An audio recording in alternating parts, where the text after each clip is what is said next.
नमस्कार भक्तों, आज की इस पवित्र कथा में आपका हार्दिक स्वागत है। एक ऐसा देवता जिसका नाम सुनते ही मन में भय भी आता है और सम्मान भी। एक ऐसा देवता जो संसार के हर प्राणी के कर्मों का हिसाब रखता है, जो ये तय करता है कि मृत्यु के बाद आत्मा को स्वर्ग मिलेगा या नरक। जी हाँ भक्तों, आज हम सुनेंगे धर्मराज यमदेव की अद्भुत और रहस्यमयी कथा।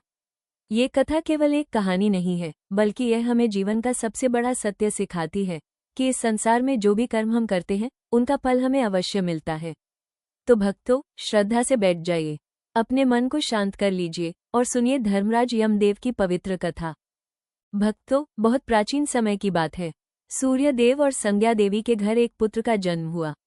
ये बालक कोई साधारण बालक नहीं था, यह आगे चलकर पूरे संसार के कर्मों का न्याय करने वाला देवता बनने वाला था। इस बालक का नाम रखा गया यम। यमदेव की एक बहन भी थी जिनका नाम था यमुना देवी। दोनों भाई बहन एक दूसरे से बहुत प्रेम करते थे। बचपन से ही यमदेव का स्वभाव बहुत गंभीर था।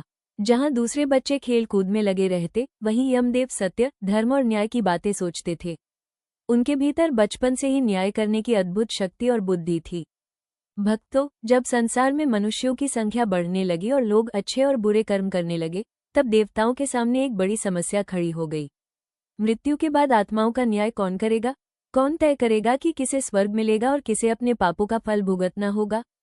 तब भगवान ब्रह्मा, भगवान विष्णु और देवताओं ने मिलकर निर्णय लिया कि यह महान कार्य यमदेव को सौंपा जाए।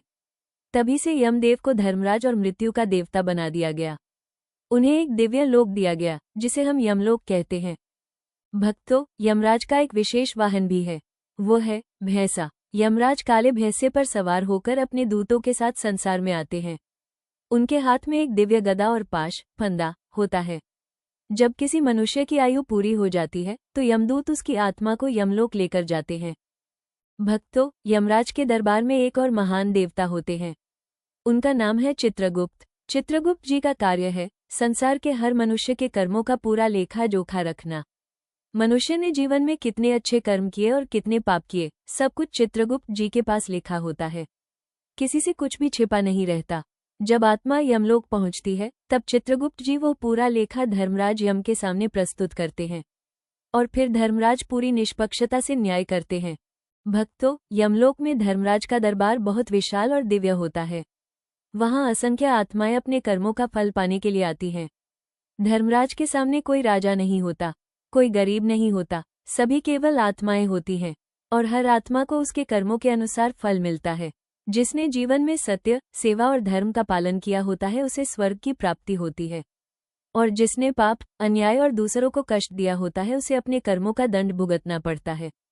भक्तों, एक बार यमराज ने सोचा कि वे अपनी बहन यमुना देवी से मिलने जाएं। जब यमराज अपनी बहन के घर पहुंचे तो यमुना देवी बहुत प्रसन्न हुई। उन्होंने अपने भाई का बहुत प्रेम और श्रद्धा से स्वागत किया, उन्हें स्वादिष्ट भोजन कराया और माथे पर तिलक लगाया। यमराज अपनी बहन के प्रेम से इतने प्रसन्न हुए कि उन्होंने एक वरदान दिया। उन्होंने कहा, जो भाई इस दिन अपनी बहन के घर जाएगा और बहन का आशीर्वाद लेगा, उसे लंबी आयु, सुख और समृद्धि मिलेगी।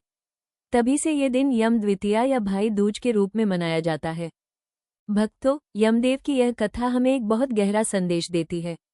इस संसार में धन, पद, शक्ति और प्रसिद्धि सब कुछ यहीं रह जाता है, लेकिन हमारे कर्म हमारे साथ चलते हैं।